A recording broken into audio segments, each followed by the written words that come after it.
Melkisedeki amekuwa na juhudi ya kusoma Biblia kwa lengo la kupotosha. Lakini atukuzwe Mungu, amekuja Tanzania kwenye chimbuko la mihadhara na mambo ya majadiliano kuhusu imani. Asa ameingia poli baya. Bora angechagua nchi ya kwenda kudanganyia huko, sio Tanzania. Hii yote ni kutapatapa. Muhammad hana mashiko.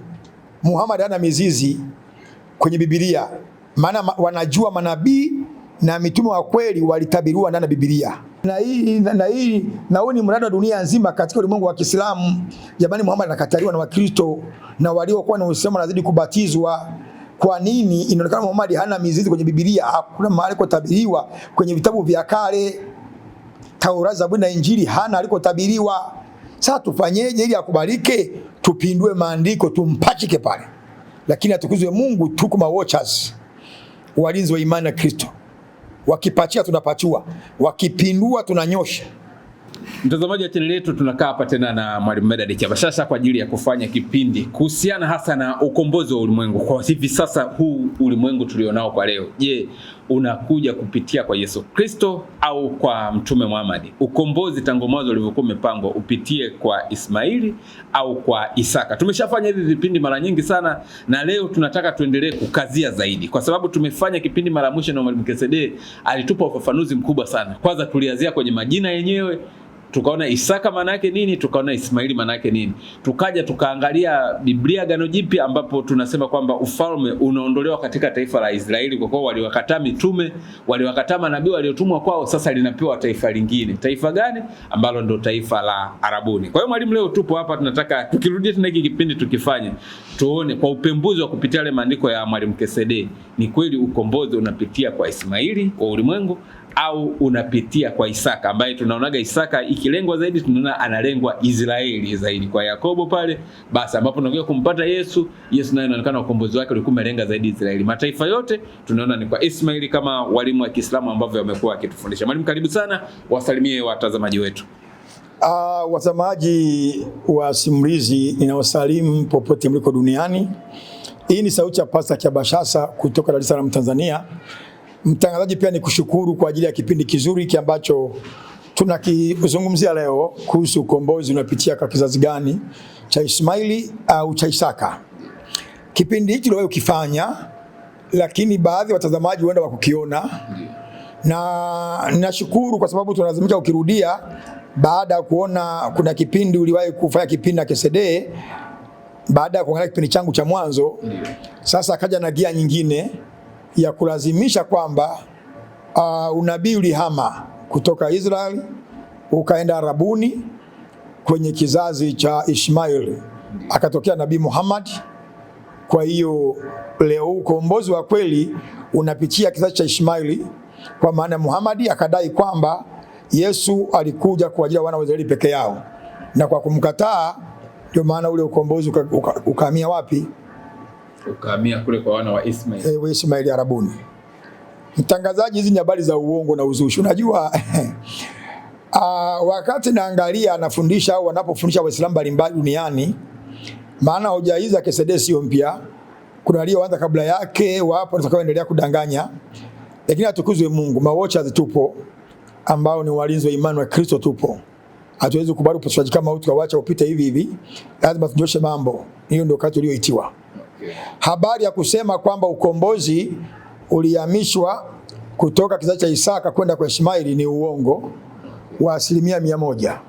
Si kweli. Na siku nyingine waulize, hebu toeni andiko ambalo Mungu alisema nitahamisha. Sasa andiko ambalo wamekuwa akilitumia ni andiko la Mathayo 23:38. Hilo ndio andiko kubwa ambalo wanalitoa kwa kutoa tafsiri za uongo. Hilo andiko wanatoa tafsiri za uongo. Mathayo 3:23. Mathayo 23. 37 anzia hapo. Mstari wa 37 anasema, Yerusalemu, Yerusalemu, uwauaye manabii na kuwapiga kwa mawe wale waliotumwa kwako. Ni mara ngapi nimetaka kuwakusanya pamoja watoto wako kama vile kuku awakusanyavyo pamoja vifaranga wake chini ya mabawa yake, lakini hamkutaka. Angalieni, nyumba yenu mmeachiwa hali ya ukiwa. Kwa maana nawaambia, hamtaniona kamwe tangu sasa hadi mtakaposema, amebarikiwa ajaye kwa jina la Bwana. Hilo alikuwa analitumia. Yeah. Na kuna andiko jingine alitumia, anasema ufalme wa Mungu utaondolewa kwenu. Yeah. Watapewa taifa jingine lenye kuzaa matunda kwa wakati wake. Yeah. Sasa andiko hilo wanalitumia vibaya kwa nia ovu na wanajua ukweli, ila kwa lengo. Unajua, niliwahi kuongea siku moja hivi, Uislamu unaruhusu uongo sehemu 3. Ulimoja Shafii alikubali kwamba kweli kuna uongo ambao unanusuru mtu, uongo kupatanisha watu wanaogombana, uongo unaruhusiwa wenye maslahi. Sasa alikuwa anakataa nini? Uislamu unaruhusu uongo sehemu 3. Kupatanisha wanaogombana, au unapolingania Uislamu, au unapotaka kuwa mwanamke mzuri, una hela mdanganyi. Kwa hiyo wanatumia uongo kulingania watu waingie kwenye Uislamu. Hilo andiko Yesu alipoambia nyumba yenu inaachwa ukiwa. Kumbuka Yesu alikuwa ndani ya hekalu. Na Wayahudi walikuwa wanajivunia sana hekalu, kwamba ni nyumba ya Mungu, yenye uwepo wa Mungu na utukufu wa Mungu. Yesu alipoingia alikuta ile nyumba imeshageuzwa kuwa pango la wezi na wanyang'anyi. Wamegeuza kama vile soko. Wanauza vitu mbalimbali ndani ya hekalu. Baada ya ibada wanauza vitu mle ndani. Yesu akapindua, akafukuza wote, kwamba hii nyumba imeandika itaitwa nyumba yangu ya sala. Nyinyi mmegeuza kuwa pango la wezi na wanyang'anyi. Maana yake ni nini? Yesu akaanza kuhubiri mle ndani. Sasa Yesu alipohubiri, watu wale baada ya kufanya toba wageuke na kumkubali Yesu, kwamba jamani, hii nyumba kwa tumeshaichafua, tumeweka vitu vya ajabu, imegeuzwa soko kama Kariakoo sokoni, tunauza vitu. Sasa Yesu ameisafisha nyumba kwa lengo la kufanya ibada, imejengwa kwa ajili ya lengo la ibada tu. Hebu tutubu, tugeuke. Wale viongozi wa dini, wafasi wao wa Kiyahudi wakazidi kukomaa kumkataa Yesu kabisa. Hata walipomkataa na wanajivunia jengo lile, tena wasema aliwalaumu. Sura anafia 16 pale anaambia hivi, nyinyi mnasema naye hapa kwa jengo sio tatizo, anaye hapa kwa Mungu sio shida, ila anaye hapa kwa jengo. Nyinyi mapumbavu kweli. Kwani jengo na mwenye jengo mwenye thamani nani? Aliyejenga jengo. Kwa hiyo Yesu anaambia, kwa kuwa mmenikataa, nyumba yenu inaachwa ukiwa. Nyumba gani? Hiyo hekalu. Yani ulinzi wa Mungu unaondoka, uwepo wa Mungu unaondoka. Majivuna kujivunia hekalu tu, baada kujivunia Mungu mwenyewe mkamfuata. Sasa ulinzi wa Mungu unaondoka, yani nyumba yenu inaachwa ukiwa. Okay. Na kweli ilipofika mwaka 70 baada ya Kristo, ile nyumba ilibomolewa mpaka leo haijajengwa. Ndio eneo ambalo umejengwa msikiti pale Palestina pale, mpaka leo hapajajengwa. Kuna msikiti wa Al-Aqsa halijajengwa. Ndio maana nyumba yenu inaachwa ukiwa, ambao ni hekalu, yani utukufu wa Mungu na ulinzi unaondoka. Hiyo ndio maana yake. Sasa wao wanakuja kusema ni habari ya unabii unahamishwa. Si kweli. Lakini pia wanapotumia andiko ambalo wanawaambia kwamba wanatumia habari ya mkulima, alipangisha mkulima, akaja manabii mbalimbali waliokataa, mwisho akamtuma mwanae na mwanae akamuua. Yesu akasema, nawaambia ufalme utaondolewa kwenu na utapewa taifa jingine lizaalo matunda kwa wakati wake. Sasa hilo taifa, ufalme unaondolewa kwenu. Yesu unapoongea kwa ufalme ni nini? Ufalme ni nini? Kabla ya kusema ufalme ni utawala wa kimungu ndani ya watu, ndani ya mioyo ya watu. Ndio maana ya ufalme. Ufalme ni utawala wa Mungu. Na unaposikia utawala wa Mungu, hakuna utawala bila sheria. Utawala wa Mungu maana yake ni nini? Ni watu kufuata sheria, amri, kanuni na hukumu za Mungu. Hakuna ufalme bila sheria. Sasa anapoambia ufalme unaondolewa kwenu, wanapewa taifa jingine, yani watapewa watu wengine ambao wako tayari kufuata maelekezo na mafundisho nayo wapa. Nyinyi simekataa. Asa hao waliopewa wao ufalme ni watu gani? Au hilo taifa ambalo lilipewa ufalme ni taifa gani? Petro wa kwanza 2:9. Petro wa kwanza 2:9. Ufalme umeondoka kwa wana wa Israeli. Sasa yani amepewa nani? Ufalme maana yake ni utawala wa Mungu. Kwa maana tunasema utawala wa Mungu maana yake ni watu wanaoshika, yani Wewe ufalme wa Mungu ndani yenu. Manake ni mtu anayeshika akisema simulizi ufalme wa Mungu ndani yake, yani utawala wa Mungu ndani ya simulizi. Manake ni nini? Simulizi huyu anatenda na kufanya kwa kufuata maagizo na sheria za Mungu, aongeze wala punguzi. Huyu yuko chini ya uongozi ya utawala wa nani? Ufalme wa Mungu. Hasa waliopewa ufalme wa Mungu kwa maana maneno ya Mungu wakafanyia kazi ni kina nani hao? Hebu soma hiyo. Petro wa kwanza 2:9. Mstari wa 9 anasema, basi ninyi ni uzao mteule, ukuhani wa kifalme, taifa. Hebu anzia moja hapo. Anzia moja. Wekeni mbali uovu wote na hila yote na unafiki na husda na masingizio yote.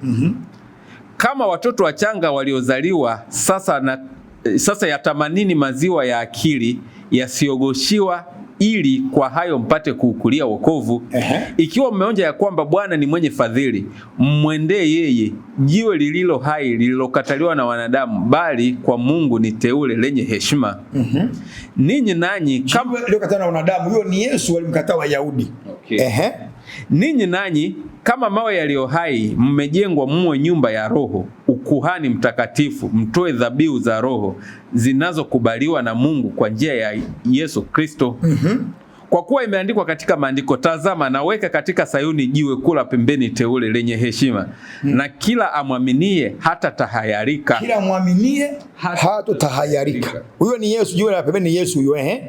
Basi heshima hii ni kwenu ninyi mnaoamini, bali kwa wasioamini jiwe walilolikataa waashi limekuwa jiwe kula pembeni. Heshima hii ninyi mnaoamini. Yesu akaambia ufalme unahamishwa, yani utawala wa Mungu, yani sheria, kanuni na hukumu za Mungu zinahamishwa, wanakwenda kwa watu ambao wako tayari kupokea. Hata leo ukienda kuhubiri sehemu fulani kukataa, Yesu alishatuagiza mbona? Ukienda kuhubiri sehemu watu wakagoma, mtu lazimishe kumteni mavumbi nendeni sehemu nyingine. Ufalme ule umekataa, maana jiji yeye umekataa ufalme wa Mungu. Ufalme ule uhamisheni peleke sehemu nyingine.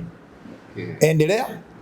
Basi heshima hii ni kwenu ninyi mnaoamini, bali kwa wasioamini jiwe walilolikataa waashi limekuwa jiwe kula pembeni, tena jiwe la kujikwaza mguu na mwamba wa kuangusha.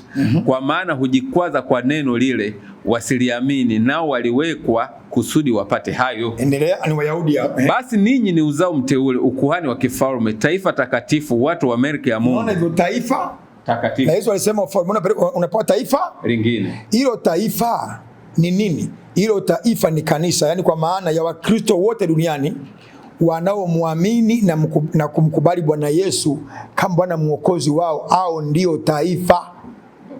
Au ndio taifa waliomkubali Bwana Yesu kama Bwana Mwokozi wao. Ndio maana Galatia 3:27 inasema wote mliobatizwa katika Kristo mmemvaa Kristo. Hamna Myunani wala Myahudi wala mshenzi wala mtu huru, nyote ni kitu hiki. Mmekuwa ni wana wa Mungu katika Kristo Yesu kwa kumvaa Kristo. Kwa hiyo taifa hilo ni wale watu. Hebu somee kwa Ufunuo 7. Ufunuo 7:9. Baada ya hayo nikaona natazama mkutano mkubwa sana ambao hapana mtu awezaye kuuhesabu, watu wa kila taifa na kabila na jamaa na lugha, wamesimama mbele ya kile kiti cha enzi na mbele ya mwana kondoo, wamevikwa mavazi meupe kama matawi ya mitende mikononi mwao. Hiyo ni siku ya mwisho. Yohana anaonyeshwa watu wanakwenda kuingia mbinguni, watu wa kila taifa, kila lugha, kila jamaa, yani dunia nzima waliomwamini Yesu. Hao ndio taifa, hao ndio waliopewa ufalme, hao ndio wako chini ya ufalme. Sio kwamba Yesu aliposema ufalme huu utahamishwa kwa kupewa taifa jingine, hakuwa na maana taifa kama vile la kijiografia kama vile Marekani au China au Tanzania. Hapana, alikuwa na maana wale watu ambao wanamwamini Yesu ndio wameitwa nyinyi ni taifa takatifu, ukuhani wa kifalme, nyinyi mliomwamini Bwana Yesu. Kwa hiyo sio kwamba eti ufalme ulihamishwa unakwenda Arabuni. Ni uongo tu wa Uislamu kujaribu kupambania Uislamu ambao upambanikiwi. Yaani mimi wanaga huruma sana Waislamu wakati mwingine, wale waadhiri maskini ya Mungu wanatumia nguvu nyingi kupambania Uislamu. Biblia hiyo inakuambia imeharibiwa. Akibanwa kidogo Uislamu dhibitisha, soma Mathayo, soma Luka, si imeharibiwa hiyo. Yaani pale inapokubana aya kwenye Biblia sema hiyo imeharibiwa. Ikionekana kama aya inamuunga mkono sema hiyo iko sawa. Sasa hii ni matatizo. Kwa hiyo ukombozi wa mtangazaji unapitia kwa Yesu Kristo peke yake. Nilimwona Ustaz Kesede anapapalika kweli kweli kujaribu kupachika vitu vingi kama ulivyosema toka mwanzo. Anasema agano la Israeli na Mungu lilikuwa ni kicheko. Ndio. Kama ni kicheko. alisema kwanza ili tujue kwamba wokovu wa ulimwengu unatoka kwa Isaka au Ismaili, cha kwanza kabisa inatakiwa tuanzie kwenye majina hawa watoto walivyopatikana, ndipo tutajua kabisa wokovu ule unaendaje. Ni jambo zuri, ni kweli. Tukiangalia watoto walivyopatikana ni kweli na majina yao, kwamba wokovu huu unatoka kwa Ismaili au unapita kwa Isaka kuja kwa Yesu. Hiyo ni pointi nzuri, na majina yao ni pointi nzuri. Hebu tuende 17 Mwanzo. Tuone Mwanzo mstari wa ngapi? Mstari wa 15 hapo tuone. Sawa, Mwanzo 17 mstari wa 5.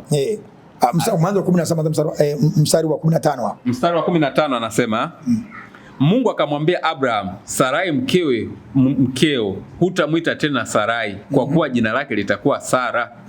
Nami nitambariki na tena nitakupa mwana kwake. Naam, nitambariki naye atakuwa mama wa mataifa, na wafalme wa makabila ya watu watatoka kwake. Wakati Mungu anamwambia neno hayo, Ibrahimu tayari ana mtoto mkubwa tu karibu miaka 13 hivi, Ismaili. Ndiyo. Endelea.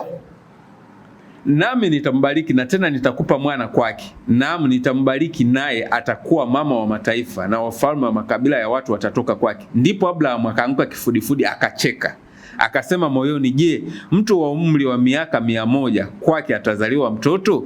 Naye Sara mwenye umri wa miaka 90 atazaa? Abraham akamwambia Mungu, lau kwamba Ishmaeli angeishi mbele yako. Sasa Mungu anaona labda Ibrahimu katika udhaifu wa kibinadamu anaona kama Mungu amesahau. Yeah. Mungu, mimi na miaka 90, mimi na miaka 90, Mungu masiara hayo. Sasa Mungu, sikiliza, mimi na ushauri hapa. Yote uliyosema, makabila ya watu, ufalme, utawala utapitia kwa yule kwa mtoto atakayemzaa Isaka, Ajili mke wangu kikongwe. Mungu Sarai mke wangu Sarai kikongwe. Mungu nikupe ushauri. Kuna Ismaili hapa, kijana mkubwa tu, awe mteule wako. Awe mteule wako, baraka zote unazosema zile zipitie kwa huyu, lakini kwa Sara kikongwe ngumu Mungu hiyo. Mungu anamsikiliza tu, Mungu anamchora tu. Mungu akamwambiaje? Abraham akamwambia Mungu, lau kwamba Ishmaeli angeishi mbele yako. Mungu akasema, sivyo, lakini Sarai mkeo atakuzalia mwana wa kiume, nawe utamwita jina lake Isaka. Nami nitafanya agano langu imara kwake kuwa agano la milele kwa ajili ya uzao wake baada yake. Unaona, nami nitafanya agano kwake. Rudia hapo. Mungu amwambia rudia. Lakini Sara mkeo atakuzalia mwana wa kiume. Kwa lugha nyepesi Mungu anamwambia hivi, Ibrahimu, achana hizo issue. Achana hizo na hayo mambo ya Ismaili nini, achana hizo habari. Mimi ndio Mungu mwenyewe. Akisema hivi, Sara kikongwe huyo miaka 100. Ndio. Kupitia atamzaa mwana muita Isaka. Aendelea. Nawe utamwita jina lake Isaka, nami nitafanya agano langu imara kwake kuwa uzao. Nitafanya agano langu legelege imara kwake. Nitafanya agano langu imara kwake. Kuwa agano la milele. La muda mfupi. Milele. Baadaye lihamishwe. Milele. Nitafanya agano imara na la milele. Kwa nani? Kwa Isaka. Kwa ajili ya uzao wake baada yake. Kwa ajili ya uzao wake Isaka baada yake. Endelea. Kuhusu Ismaili nimekusikia. Kuhusu Ismaili, hii madai uliyoomba kwamba nimsaidie unifanye vile agano unifanye hivi, nimekusikia. Nimembariki na nitamzidisha na kumuongeza sana. Nimembariki, nitamuongeza sana. Atakuwa baba wa watawala 12 na atakuwa na taifa kuu. Yes. Hiyo baraka Ismaili, Mungu anasema hiyo habari ya baraka habari za mwilini. Ismaili alipewa baraka za mwilini. Kuzaa masaidi 12, yani na kuwa na taifa kubwa, yani kuwa wingi wa watu. Na kuna sehemu anamwambia mkono wa Ismaili yatakuwa kama punda kati ya punda mwitu. Mkono wake utakuwa juu ya watu wote, na mkono wa watu wote utakuwa juu yake. Tunajua shughuli ya punda. Sasa wengi yani wakisomaga andiko hilo tunarukarukaga awatafakari andiko vizuri. Unasimulizi. Endelea kwanza hapo. Bali agano langu nitalifanya imara kwa Isaka. Bali nini? Agano langu nitalifanya imara kwa Isaka. Legelege. Imara. Nitalifanya imara kwa Isaka. Agano gani? Agano la mkombozi anayekuja kukomboa dunia, kukomboa na Israeli. Hilo nitalifanya kupitia uzao wa Isaka. Ndio maana kwa sema nasema uzao wako utaitwa mmoja, Isaka. Kwa habari ya kwamba Mungu aligeuza maana ya majina, tumeona kwanza jina. Nilikuwa nakuongelea habari ya punda, akasema mkono naye atakuwa kama Ismaili, atakuwa kama punda mwitu kati ya atakuwa mapunda mwitu kati ya punda. Mkono wako utakuwa juu ya watu wote na mkono wa watu wote utakuwa juu yake. Sasa wengi andiko hiyo rukaruka tu bila kulitafakari. Wanadhani hiyo ni baraka kweli ya maana. Punda, unajua shughuli ya punda? Ndio. Ni nini? Maana anafanya kazi ngumu. Punda shughuli yake ni kazi ngumu. Punda ni bakora. Punda ni wa kubeba mizigo. Punda ni wa kuumia. Anapiga na punda wanakwenda kupiga mateke. Hiyo wanajua, wanafuga punda wanajua shughuli yake. Unapomchapo na mvuruga uwe makini, atalipita kwa kupiga mateke. Kwa maana yake Ismaili atakuwa anadundwa na yeye anadunda. Atakuwa anadundwa na yeye anadunda. Kwa baraka za mwilini zote, baadhi ya baraka za mwili Mungu alimpa Ismaili. Hii baraka za rohoni alimpa nani? Isaka. Na Isaka ni kicheko. Akasema kesede maana ajira ni kicheko. Agano la Mungu na Waisraeli kwa ni kicheko. Hivi kwani ilikuwa agano hilo? Yaani Mungu alisema atafanya agano imara na Israeli kupitia Isaka. Maana yake nitapeka la kicheko. Yaani mnacheka ndio agano lenyewe hilo. Kicheko maana yake ni furaha ya mkongwe kuzaa mtoto. Mbona mpaka leo wake kicheko? Huwa mpaka leo mtu anapokuwa hajapata mtoto akapata hiyo parasimuliza mpaka leo. Labda umeoa mke mna miaka 40 hamjazaa mtoto. Hivi kesho pata mtoto utashindwa kucheka kufurahi? Lazima ufurahi. Tena utamuita Isaka. Ndio maana nimekwambia toka mwanzo kuna somo tulipeleka siku moja la kuhusu majina. Nakwambia kila jina huwa lina sababu. Sababu ya jina la Isaka la kicheko ni kwamba baada ya kuzaa mtoto alicheka akasema kwenda mimi nimezaa mtoto leo, alikuwa na furaha, ndio maana yake. Hai, unasema eti agano la Mungu na Israeli ni kicheko. Hivi unajua unapokuwa unaviongea, wewe unasema wanafikiri wanaongea na maroboti na mazuzu au? Agano la Mungu na Israeli sio kicheko. Ni nini sasa hapo? Na ndio hilo ambalo ninalisubiria sana. Agano la Mungu na Isaka lilikuwa ni nini? Ili tuone je, hilo agano la Mungu na Isaka sio ndio agano la Mungu na Ismaili? Agano la Mungu na Isaka lilikuwa ni agano la mkombozi kuja kupitia kwa uzao wa Isaka, Ibrahimu, Isaka, Yakobo, kuja Daudi, Yesu. Na ndio maana ukisoma Mathayo 1:1 pale, sema ni msemda utoshi, ni maelezo mengi. Ukisoma kuanzia Yesu alikuwa mpaka kuja kufika vizazi vyote vimeelezwa. Yaani vizazi vimesoma, mtazamaji hapa. Sema hilo agano ni mkombozi kupitia wapi? Ni mkombozi kupitia wapi? Agano la Mungu na Isaka ni au Ibrahimu kupitia Isaka ni Yesu kuzaliwa kupitia uzao wa nani? Wa Isaka. Hebu soma Mathayo 1:1 hapo. Mathayo 1:1. Ukoo wa Yesu, kitabu cha ukoo wa Yesu Kristo mwana wa Daudi mwana wa Abraham. Unaona hivyo? Endelea. Abraham akamzaa Isaka, Isaka akamzaa Yakobo, Yakobo akamzaa Yuda na ndugu zake. Yuda akamzaa Peresi na Zera kwa Tamari, Peresi akamzaa Esrom, Esrom akamzaa Aramu. Inaenda hiyo. Nenda mstari wa 17. Mtazamaji wangu, kwa muda wako usome Mathayo sura ya 1 mstari wa 1 hadi mstari wa 17 utapata mrongo kamili wa agano la Mungu la milele ambalo Mungu alisema atalifanya milele kupitia uzao wa Isaka. Ni lipi? Ni mkombozi Yesu kupitia uzao wake atakayekuja kukomboa Israeli na dunia nzima toka utumwa wa Ibilisi. Nenda mstari wa 17. Mstari wa 15 anasema Eliudi akamzaa Elezeari, Elezeari akamzaa Matani, Matani akamzaa Yakobo, Yakobo akamzaa Yusufu mmewe Mariam aliyemzaa Yesu aitwaye Kristo. Nenda mstari wa 17. Basi vizazi vyote tangu Abraham hadi Daudi ni vizazi 14, na tangu Daudi hadi ule uhamisho wa Babeli ni vizazi 14, na tangu ule uhamisho wa Babeli hadi Kristo ni vizazi 14. Unaona maneno? Kuzaliwa kwake Yesu Kristo kulikuwa hivyo. Unaona maneno hayo? Kwa hilo ndio agano ambalo Mungu na ulimuuliza Kesede siku ile. Hivi agano la Mungu alilofanya kupitia Isaka, agano la milele litavunjwa ni lipi? Akasema ni kicheko. Akasema hilo agano ni kicheko. Hilo agano ni mwokozi Yesu aliyekuwa mbele miaka maelfu kule, atazaliwa kupitia generation au kizazi cha Isaka. Na ndio maana mwandishi anatupa hapa kuanzia Abraham, tena ukitaka kuanzia Adam, ngome inashuka mpaka Yesu. kizazi kwa kizazi. Kwamba jamani, ile agano ambalo Mungu alisema atalifanya imara kwa Isaka ndio limetimia sasa. Na Mata Galatia ameeleza vizuri sana pale 3 kuanzia nafikiri 14 pale. Ameeleza vizuri sana. Okay. Kwa mtangazaji, hilo ndio agano. Kwa alipoongea kwamba tuangalie maana majina ya uhusiano na habari ya agano.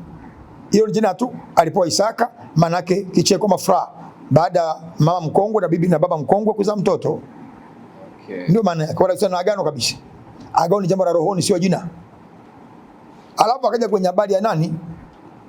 Ya Ismaili, kwamba Ismaili maana yake Bwana amesikia kilio chako. Ile sura ya 16. Ndio. Kwa hiyo akasema Ismaili, Bwana amesikia kilio chako, kwa hiyo maana yake Mungu atasikia maombi ya watu wakiomba, ndio maana ya nini ya agano. Ndio.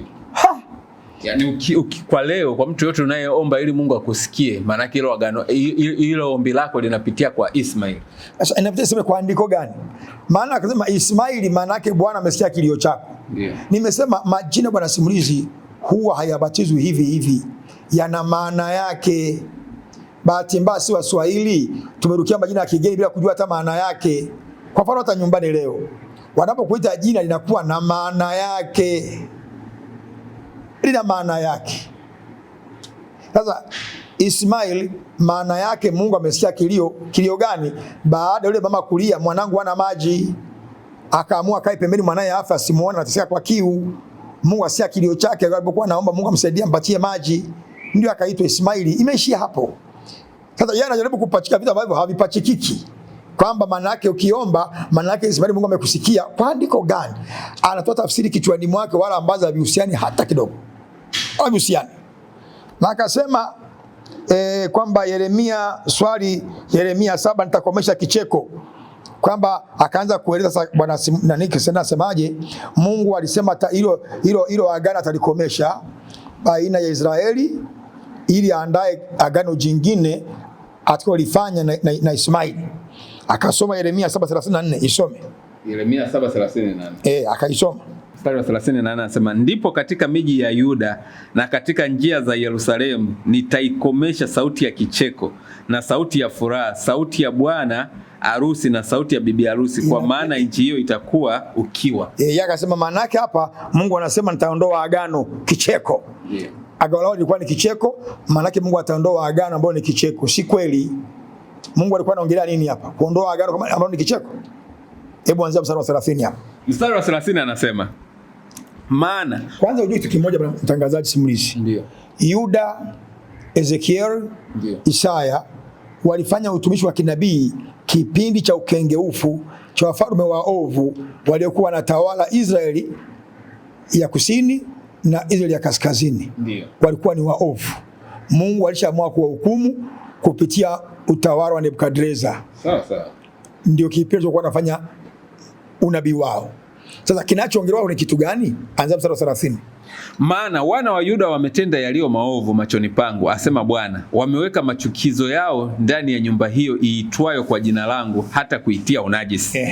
Nao wamepajenga mahali palipoinuka pa Tofethi, palipo katika bonde la mwana wa Hinomu, ili kuwateketeza wana wao na binti zao motoni, jambo ambalo mimi sikuliagiza wala halikuingia moyoni mwangu. Basi angalieni, siku zinakuja, asema Bwana, ambazo katika siku hizo halitaitwa tena Tofethi wala bonde la mwana wa Hinomu, bali litaitwa bonde la machinjo, maana watazika watu katika Tofethi hata hapata kuwapo mahali pa kuzika tena. Na mizoga ya watu hawa itakuwa chakula cha ndege wa angani na cha wanyama wa nchi, wala hapana mtu atakayewafukuza. Ndipo katika miji ya Yuda na katika njia za Yerusalemu nitaikomesha sauti ya kicheko, sauti ya furaha, sauti ya bwana harusi na sauti ya bibi harusi, kwa maana nchi hiyo itakuwa ukiwa. Umeelewa andiko bwana simulizi? Hapa naelewa. Maliko wazi. Hapa Yeremia anatabiri uharibifu juu ya Yuda. Mtakomesha cheko na furaha. Kwa nini? Utakuwa ni mji wa maangamizo. Mtachinjwa, mtaangamizwa, mtauawa. Mmeweka sanamu kwenye nyumba yangu ya hekalu. Mnafanya ibada za ovyo za kishetani. Nitawaadhibu, mtaangamizwa, mtakufa. Hivi mtakapoanza kuua watu kufa, kutakuwa na kicheko tena? Hakutakuwa na kicheko. Ni huzuni, kilio. Mungu anasema nitakomesha kicheko na furaha kwa kuwaona kuangamiza, kwa kuwa mnafanya ibada za kishetani. Yeye anarukia kasarika moja, nitakomesha kicheko, maana nitaondoa agano. Ndio vitu vingine. Ndio agano la Isaka. Ndio agano la Isaka kicheko, kwa maana Mungu ana mpango ya kuleta agano jingine baadaye. Ni mafundisho ya uongo, ni kupotosha muktadha na maana ile andiko, akatoa andiko lingine. Hii mtangazaji na mtazamaji wangu uelewe kitu kimoja, hii yote ni kutapatapa. Muhammad hana mashiko, Muhammad hana mizizi kwenye Biblia, maana wanajua manabii na mitume wa kweli walitabiriwa ndani ya Biblia waliotokea. Sasa Muhammad hana udhibitisho wala hana miguu wala hana chanzo kwenye Biblia, tumpachikeje ili yaonekana jazuka tu? Ndio wanahaa kuchukua maandiko na kuyapindua cha chini miguu juu ili wampachike Muhammad pale, lakini Muhammad hapachikiki. Wakipachika uongo tunapachua, wanaumbuka. Ili andika ruhusa na kuondoa agano, akasoma andiko jingine Yeremia 16:9. 16:9. Sawa, mstari wa 9 anasema, maana Bwana wa majeshi, Mungu wa Israeli asema hivi, mimi mbele ya macho yenu na katika siku zenu nitaikomesha sauti ya furaha na sauti ya kicheko mahali hapa, sauti ya bwana harusi na sauti ngoja anasema maana yake ile ahadi ya Mungu kwa Isaka ataiondoa. Alivyotafsiri yeye ndio kwamba maana yake ile sauti ya ile ahadi ya Mungu kwa Isaka, yani kicheko, atakiondoa. Yani hiyo ilikuwa ni triki, mtangazaji wangu, ya kutafuta triki, mbinu ili baadaye mbele ampachike Muhammad. Hiyo ilikuwa ni triki tu, akitoa tafsiri za uongo. Andiko hili ni lile. Hebu anza mstari wa 4, ni Yeremia huyu. Tumesoma sura ya 7 mstari wa 16, bado anatoa unabii wa maangamizo juu ya Yuda na Israeli. Watakufa kwa maradhi mabaya, hawataliliwa wala hawatazikwa, watakuwa kama samadi juu ya uso wa nchi, nao wataangamizwa kwa upanga na kwa njaa, na mizoga yao itakuwa chakula cha ndege wa angani. Ukienda mpaka mstari wa 13 utaona Yeremia bado yuko mle kwa Yuda. Okay. Kichako kitaondoka, mtauawa, mtaangamizwa. Kwa nini mtangazaji, wewe mkianza kuuawa, kuangamizwa, mtakuwa na furaha? Hatakuwa na furaha tena. Mwaka gani ule COVID-19 ilipoingia COVID-19 kulikuwa na furaha kwenye nchi duniani? Hapana. Kwa nini kulikuwa na furaha? Kifo. Ndio maana Mungu aliwaambia nitaondoa kicheko kwa mauti, mtauawa, kwa sababu niasi mmeenda kuabudu miungu mingine. Hii kesi inachomekea nasema hapa, maana yake ni Mungu ataondoa agano la Isaka. Huu ni uongo. Lakini mtangazaji wangu, ukao kijua pointi moja uishike na wasikilizaji wangu. Lengo la wajamaa kutapatapa na kupindua maandiko, wana lengo la kumpachika Muhammad yapo, angalau apate mizizi na kusimamia. Na huu ni mradi wa dunia nzima katika ulimwengu wa Kiislamu. Jamani, Muhammad anakataliwa na Wakristo na waliokuwa na Uislamu wanazidi kubatizwa. Kwa nini? Inaonekana Muhammad hana mizizi kwenye Biblia. Hakuna mahali kutabiriwa kwenye vitabu vya kale, Taurati, Zaburi na Injili, hana alikotabiriwa. Sasa tufanyeje ili akubalike? Tupindue maandiko, tumpachike pale. Lakini atukuzwe Mungu, tuko ma watchers, walinzi wa imani ya Kristo. Wakipachia tunapachua, wakipindua tunanyosha. Haya maandiko hayahusiani na Mungu kuondoa agano, hayahusiani. Akatoa tena andiko lingine, nyumba yenu itaachwa ukiwa, nimeshalielezea kwenye 23:38 Mathayo. Akasema kicheko cha mwisho eti kitaondoka kwenu unabii na kitabu. Anasema aliposoma andiko hili kwamba imeachwa ukiwa, akama maana yake kicheko cha mwisho kinaondoka, yani Yesu ndio mwisho pale. Israeli wamemkataa Mungu, ana mpango sasa, anahamisha unabii na kitabu viende taifa jingine. Ni uongo, si kweli. Nimeshaeleza maana ya ukiwa hapa. Okay. Alafu akatoa Ezekieli 12:19. Hebu nisomee Ezekieli 12:19. Sawa. 12:19 Ezekieli. Mstari wa 19 anasema, ukawaambie watu wa nchi, Bwana Mungu asema hivi, kuhusu habari zao wakao Yerusalemu na katika nchi ya Israeli, watakula chakula chao kwa kukituza sana, na maji yao watayanywa kwa ushangao. Nchi yao iwe ukiwa kwa kukosa vitu vyote vijaavyo, kwa sababu ya udhalimu wao wote wakao ndani yake. Yeye huko kufika kwenye udhalimu wao. Okay. Akasema hivi, maana yake ndiko hili bwana mtangazaji, maana yake akasema vitu vyote kuondoka, maana yake manabii, unabii na vitabu vinaondoka Israeli. Akapachika maneno hayo. Yokesedi amekuwa na juhudi ya kusoma Biblia kwa lengo la kupotosha. Lakini atukuzwe Mungu, amekuja Tanzania kwenye chimbuko la mihadhara na mambo ya majadiliano kuhusu imani. Asa ameingia poli baya bora angechagua nchi ya kwenda kudanganyia huko, sio Tanzania. Ndio maana muadhiri wa Kiislamu mmoja maarufu anaitwa Dr. nani Zakri Naik alikuja Tanzania hapa ili afanye muadhara pale uwanja wa Taifa na ruhusu maswali. Waislamu wenzake walimuonya, Dr. Zakri, unaumbuka, heshima yako inaisha, umeingia kwenye poli baya. Tanzania ndio chimbuko la mihadhara, kuna Wakristo wamepinda kwa hoja na maswali, watakubomoa. Kwa hiyo dawa iliyopo, wewe ongea na Waislamu wenzako Diamond, baada panda ndege ondoka. Ukienda Taifa umeyakanyaga. Kona kumbe cha kufia akalala mbele. Sasa andiko hili halielezei habari kwamba nitaondoa kukosa vitu vijazavyo, maana yake ni Qur'an nabii na vitabu. Ni uongo. Hebu anza mstari ule wa 10. Ni uongo. Sawa, mstari wa 10 anasema Ezekieli alifanya kazi sambamba na Yeremia. Okay. Yeye alipokuwa nabii upande wa kaskazini ya Israeli ya kusini, yeye alikuwa kaskazini. Okay. Na yeye anatabiri yale alikuhusu uovu. Hebu anza 10 hapo tuone. Waambie, Bwana Mungu asema hivi, ufunuo huu wamhusu mkuu wa Yerusalemu na nyumba yote ya Israeli walio kati yao. Sema, mimi ni ishara kwenu, kama mimi nilivyotenda, wao nao watatendwa vile vile, watahamishwa, watakwenda kufungwa. Naye mkuu aliye kati yao atachukua begani katika giza, naye atatoka kwenda zake. Watatoboa mahali ukutani, wapate kuvichukua vyombo vyao nje. Atafunika uso wake kwa sababu hataiona nchi kwa macho yake. Inatosha. Yani maana yake ni nini? Mungu alikuwa anatabiri Ezekieli, uharibifu utafanyika kwenye nchi. Yani vitu vyote vizavyo kwenye nchi, mizabibu, vitu gani vitu vizuri vitaondoka. Kawaida nchi inapovamiwa kwenye vita ikashindwa na jirani yake, huwa wanateka na kubeba kila kitu. Kama leo akiingia kwenye mtu akavamia, magari, vitu vizuri kama ni ng'ombe, ni mbuzi vinabebwa.